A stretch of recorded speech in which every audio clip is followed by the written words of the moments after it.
The calls came in. We had initial calls that people were trapped in the basement. We did extract several people from the basement that weren't able to get out on their own at that point in time. We have since then started doing our secondary all clear. We have found another patient that was in the building. Now, earlier when I talked to you guys, I said that there was one person that was not accounted for.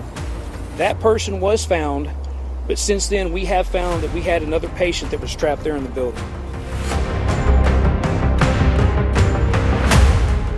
This is still a very active scene. Based on our characteristics of the explosion at this time, we have been working in collaboration with the ATF, the FBI, with our arson and bomb division as well. And so, again, we have not made 100% determination, but we wanted to make it clear that this was some type of gas explosion. Patient count as we speak is 20.